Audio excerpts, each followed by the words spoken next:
The stars were quiet. The Zyrylene scout ship floated through the remains of a broken Dyson swarm, massive rings of metal and rock that once surrounded a dead star. It was silent now, cold, and full of shadows. For most species, this place would have been dangerous or sacred. For Kavir A, it was just another mission. She was no ordinary alien. Kavir A was a size shifter, a living weapon. Her body was made to grow or shrink at will, changing form for different tasks: search, rescue, war, or travel. This was normal for her kind, but something was wrong today. She had entered the field to scan for old energy sources. The system's silence made her nervous.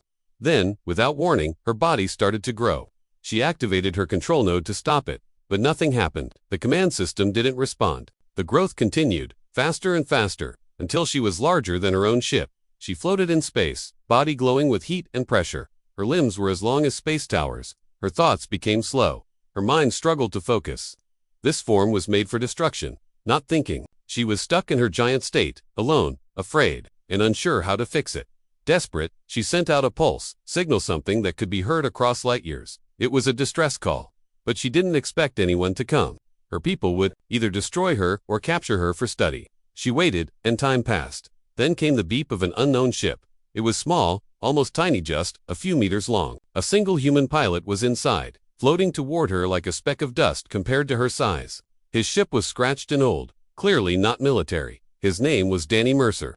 He was a salvager, someone who traveled to old battlefields and ancient ruins to collect broken tech. Danny didn't know what to expect. His instruments had picked up a strange energy reading and an emergency signal. He thought maybe it was a broken satellite or an old alien beacon. What he found instead shocked him. He saw her.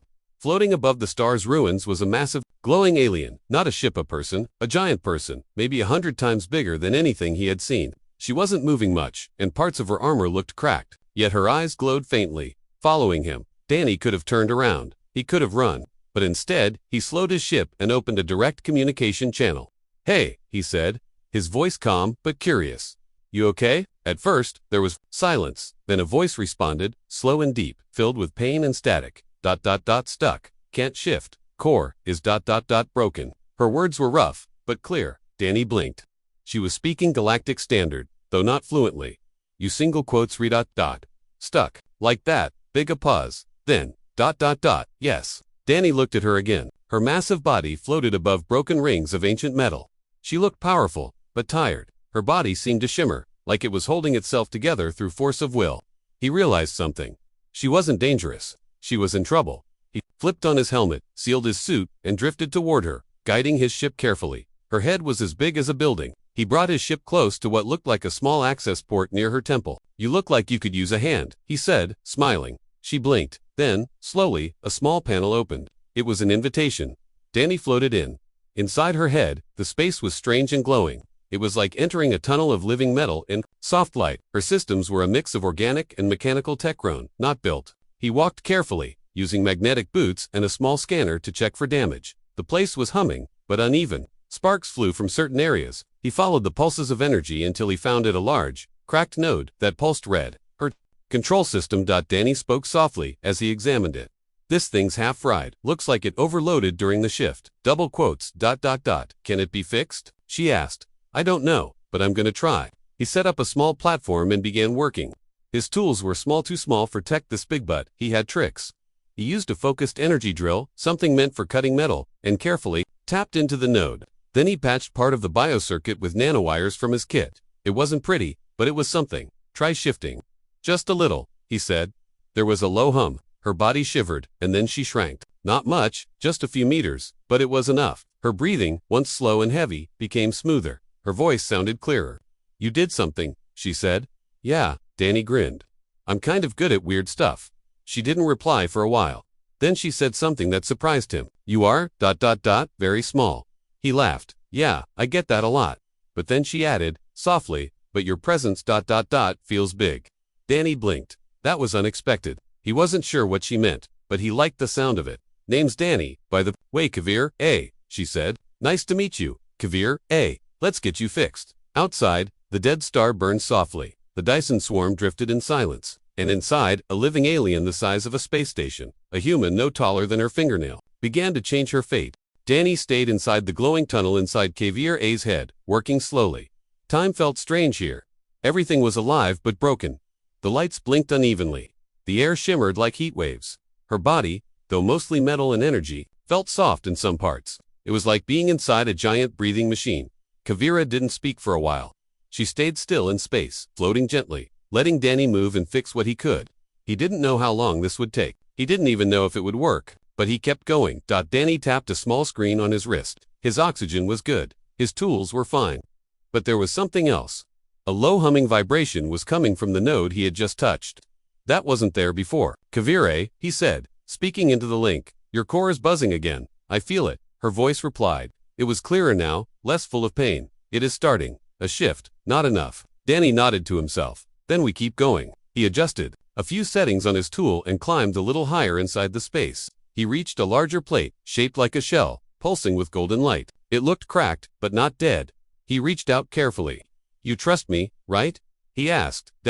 There was a pause. Then she said, yes. He touched the plate. A spark jumped to his glove, and the entire space lit up for a second, blinding and bright. Danny stumbled, but caught himself. The hum grew louder. Outside, Kavira's body shifted slightly. Her shoulders pulled in. Her glow dimmed and sharpened. She had shrunk again just a little, but it mattered. It's working, she said. Danny smiled, wiping sweat from his forehead. Told you I'm good at weird stuff. Suddenly, a soft alarm went off inside his helmet. A ship had entered the system. It was big, powerful, and not human.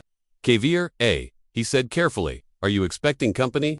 Silence. Then her voice came, low and serious. No, it is a hunter-class vessel. Zyraline military. My people. That a good thing or a bad thing? Very bad, she said. They will think I am damaged.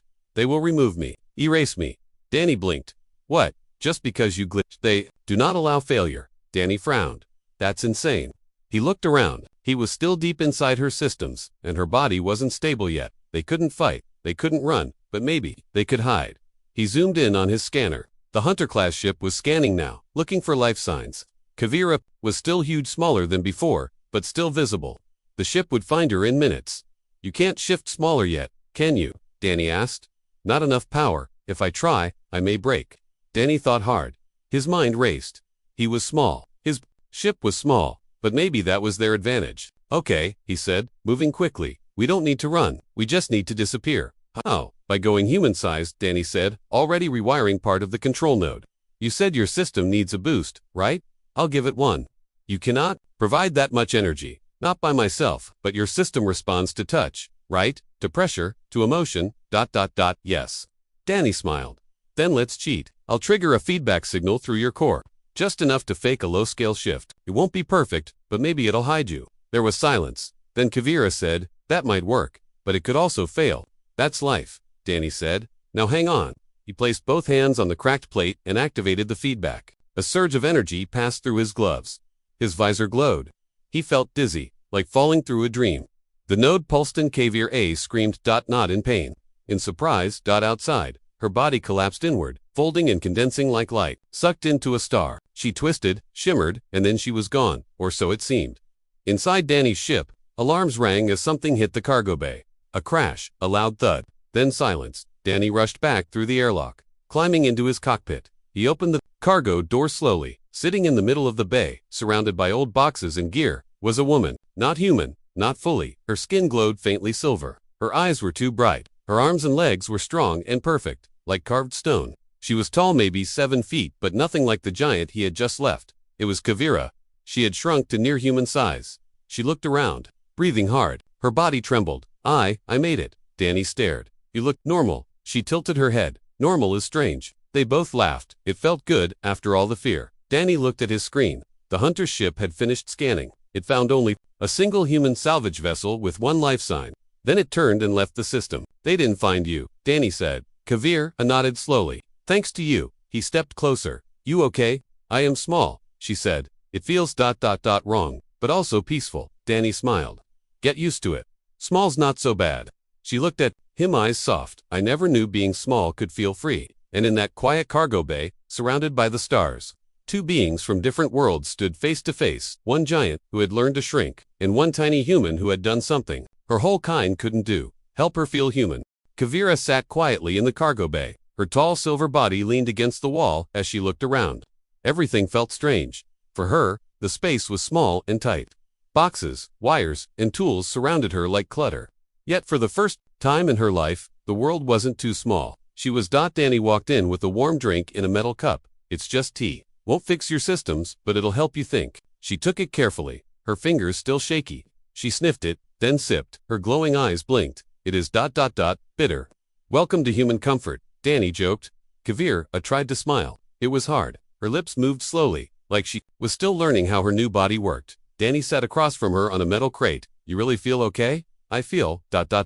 She paused. ... Different. I am aware of my breathing, my heartbeat. I can feel the ship's floor.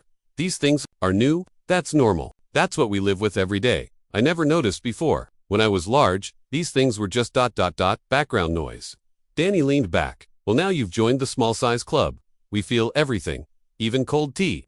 Kavir looked at him with interest. You live like this all the time? Yeah, fragile, slow, uncomfortable. But it has its perks, like he grinned. Being able to fit inside a ship without breaking the walls. She laughed softly. Her voice was lighter now, easier. I was too big to understand you. Now I begin to. Suddenly, a light on Danny's console blinked red. Uh-oh, he said, walking over. We've got a signal. Kavir stood slowly, her movements graceful but careful. From where, Danny pressed buttons. A screen lit up, same system, new ship. Not Zyroline, smaller. Could be scavengers like me, or pirates. Are we in danger? Depends. If they come close and scan the bay, they'll find you. I find you. I can't hide. Danny looked around at the small ship's interior. Not unless you want to pretend you're a very shiny coat rack. She raised one eyebrow. A what? Never mind. He thought fast. Okay, new plan. I go out, talk to them, keep them busy. You stay here, stay quiet. If something goes wrong, you hide in the engine room. It's shielded. She nodded. Understood. Danny locked the cargo door and suited up. His heart was beating faster now. He hadn't expected visitors. He especially hadn't expected to be hiding an alien woman from a group that might not like aliens or might try to sell them. Outside, he launched his small ship toward the approaching vessel. It was dark gray, bulky, and unmarked. Not a friendly design. He sent out a message. This is the salvage ship Sparrow. Just passing through. Anything I can help with? A crackling voice responded. This is Ravenclaw 7. We're looking for energy sources. Scans show a surge here earlier. Any idea what caused it? Danny's voice stayed calm. Might have been solar activity. This star's still twitchy. Did you see anything unusual? Danny hesitated. Define unusual. The voice paused. Any Zyroline signals? Nope, Danny said. Just me and the quiet. Another pause. We'll scan your ship. Stay in range. Danny's heart sank. If they scanned his ship too closely, they might detect Kavir's energy pattern even small. She was built with advanced alien tech. Back inside the Sparrow, Kavir heard everything through the shared channel. She stood still, her silver skin starting to glow faintly as her nerves reacted to stress. She closed her eyes and forced herself to go dim. She moved slowly toward the engine room. It was tight, dark, and full of heat and buzzing wires. She pressed herself into a corner and curled up. Her breathing slowed. Her light faded to nearly nothing. Danny's ship docked with the Ravenclaw 7. Two humans in dark suits came aboard, walking slowly, scanning the walls with small hand devices. They didn't say much. Danny stayed calm, answering questions with a smile. Looks like you've patched a lot of things yourself. One of them said. Yeah, Danny replied. Ship's a mess, but she's mine. What's back there? They asked, pointing to the cargo bay. Scrap. Old tech. Nothing worth stealing. The two humans looked at each other. Then one of them walked toward the door. Danny stepped in front casually. Mind if I ask what you're really looking for? The man frowned. We think an alien escaped the military control. One of their living machines. Reports say it could shrink or grow at will. Danny shrugged. If you find one, let me know. I could use a giant co-pilot. They didn't laugh. They scanned the cargo bay door, but the readings came back normal. Kavir had turned off every signal she could. She was invisible for now. After a tense minute, they gave up. You're clear, but if you see anything strange, report it. Sure thing, Danny said. Good luck.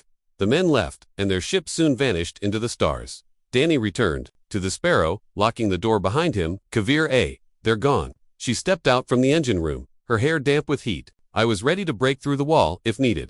Danny looked shocked. Please don't, I just fixed that wall. She smiled, then her face turned serious. They are hunting me. Yeah, Danny said. Seems like your people don't want you back. She nodded slowly.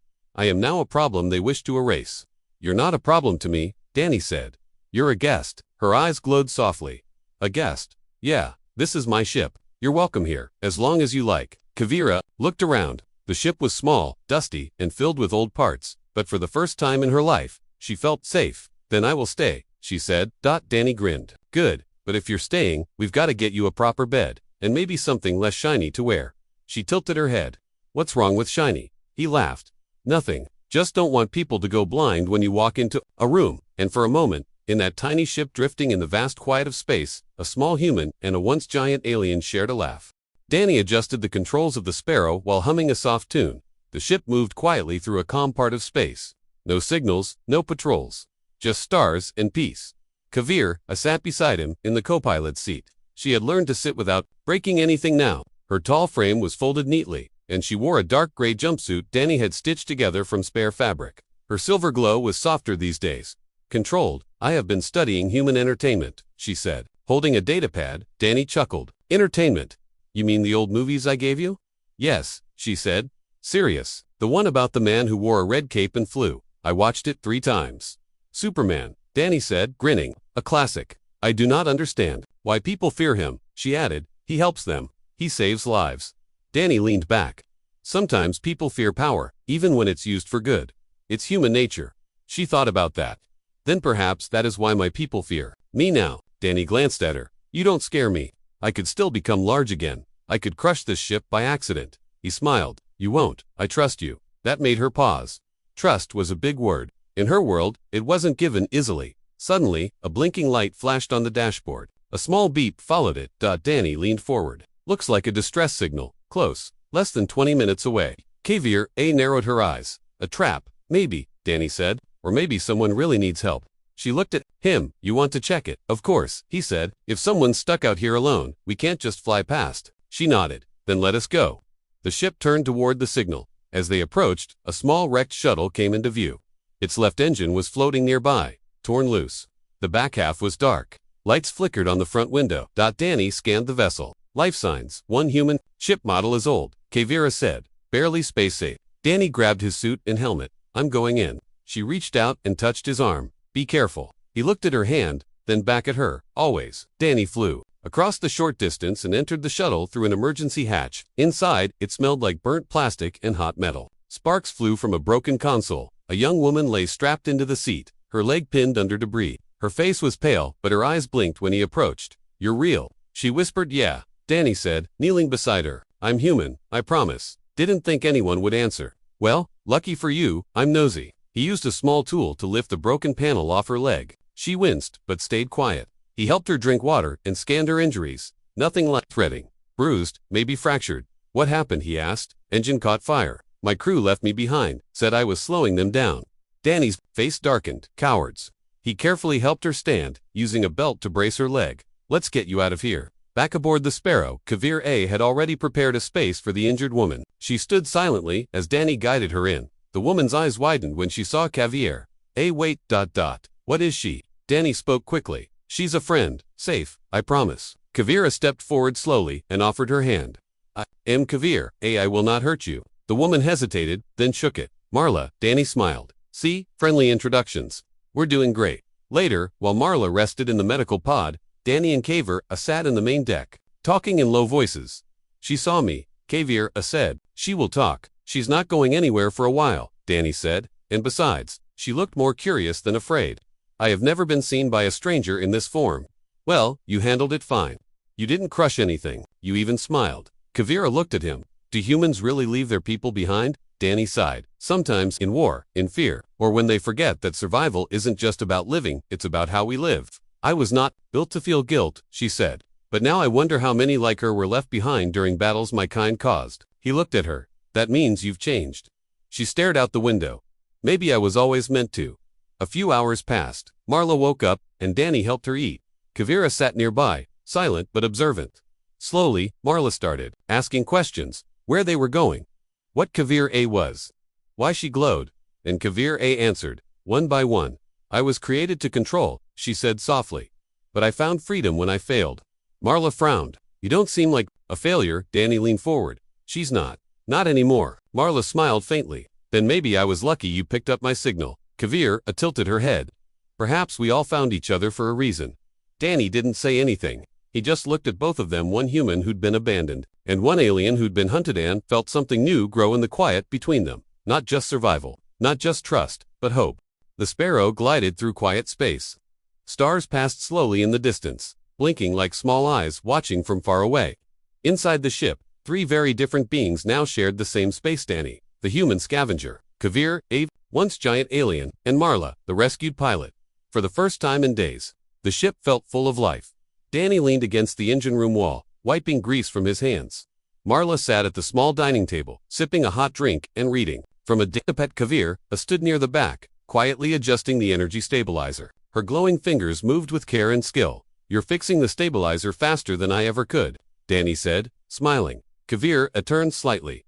"I studied your tools. They are simple but effective." Marla looked up.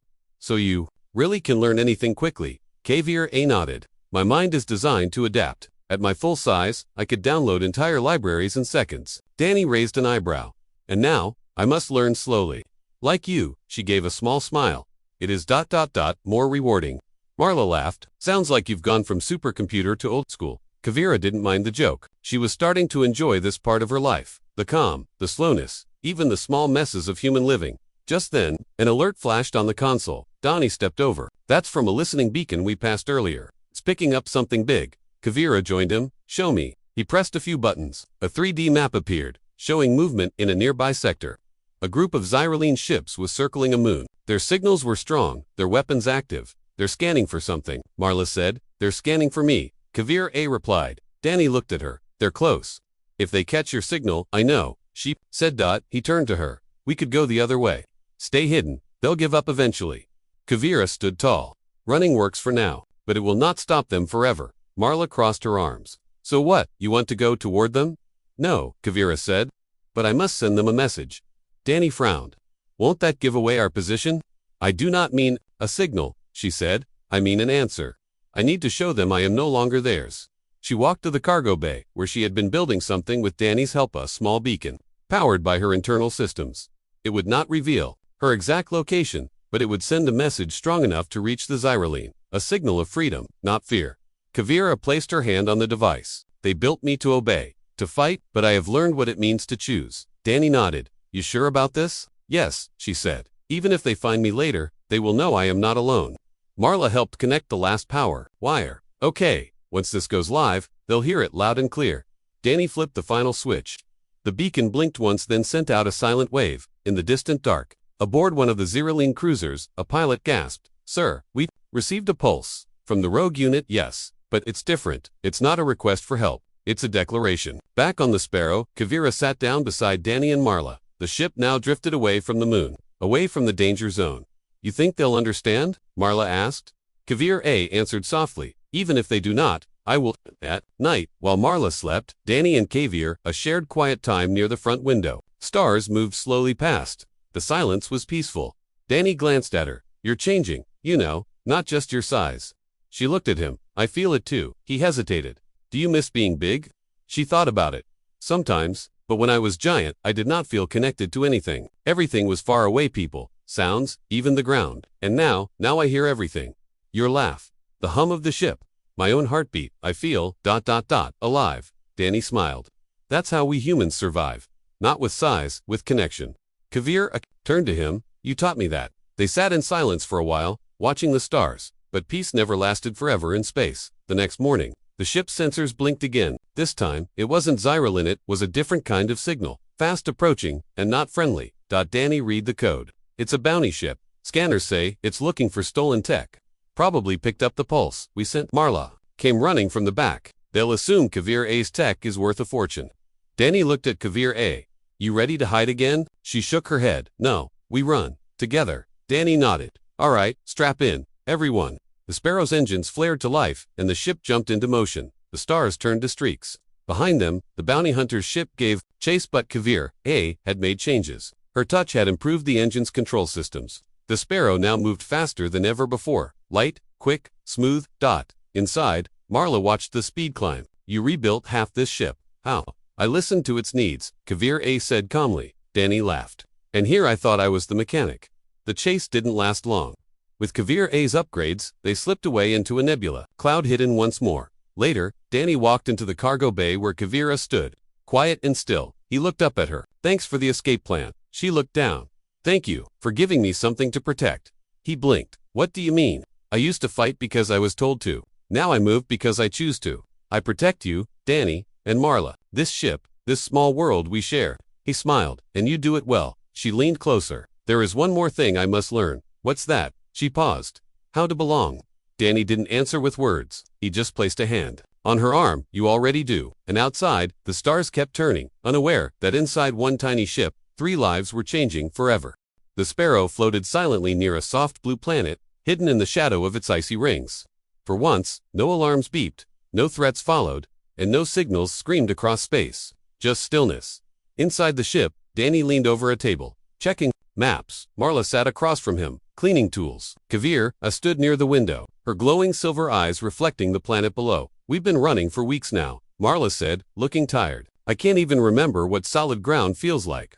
Danny gave a half smile. There's a place on that planet down there, unmarked. No settlements, no satellites.